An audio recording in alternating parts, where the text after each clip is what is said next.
మీ కుటుంబ ఆనవాయితీగా ఎవరైతే ఇంట్లో దొంగతనం చేశారో వాళ్ళ వేళ్లు నరికేయాలి.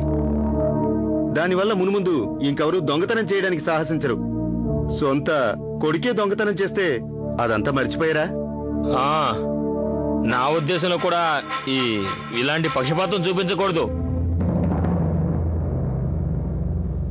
నగలు దొరికిపోయాయిగా. అరే శేఖర్ తనంతట తానే నరుక్కుంటానంటున్నాడు.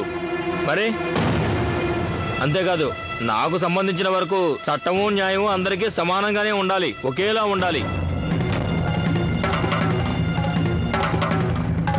పక్షపాతం చూపించకూడదు, అది ఎవరైనా గాని.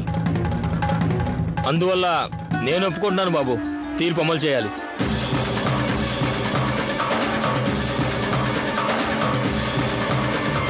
చట్టం న్యాయం గురించి నువ్వు చెప్తున్నావా?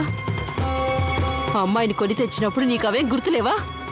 ఈ వ్యవహారాన్ని ఇక్కడితో ముగించు. లేదంటే పంచాయతీ పెద్దల ముందు నువ్వు చేసిన పనులని బయట పెట్టేస్తాను. ఆలోచించుకో రంగుడు దొరా, ఇప్పుడు నిర్ణయం నీ చేతుల్లోనే ఉంది.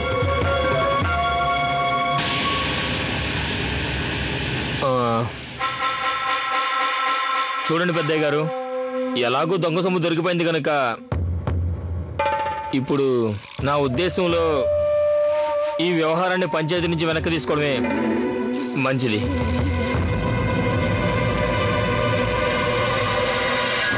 చూడండి రంగడు ద్వారా, ఇది మీ కుటుంబానికి సంబంధించిన వ్యవహారం, మధ్యలో మాకెందుకు చెప్పండి. పదండి పదండి, పంచాయతీ అయిపోయింది.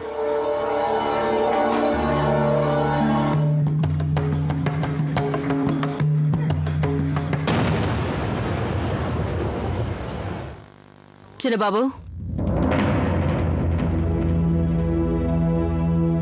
ఇక్కడ నుంచి నువ్వు నేరుగా ఇంటికి వెళ్ళు. ఇల్లా?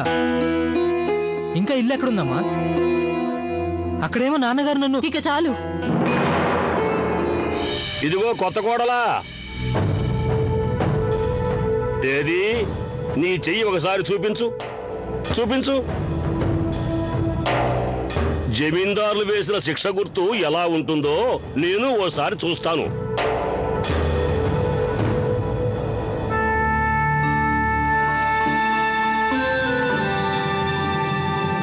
చేతి వేళ్ళని సరిగ్గానే ఉన్నట్టున్నాయే, నరికేయలేదా?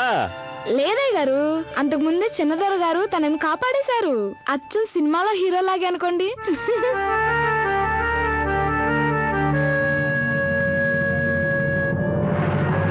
నేను ముందు నుంచి అనుకుంటూనే ఉన్నాను, కానీ ఆవిడ గారు. నోరు ముయ్యవే కొంపలు ముంచేదోనా. అసలే చిన్నబాబు గారు చాలా చాలా బాధపడుతూ ఉన్నారు. అక్కడ జరిగిన నాటకం చూసి ఆయన పాపం ఎంతగా బాధపడ్డారు. అది కనిపించని దెబ్బ. పదండి చిన్నబాబు గారు, పదండి. నేను పసుపు పెట్టి కట్టు కడతాను. తొందరగా పదండి.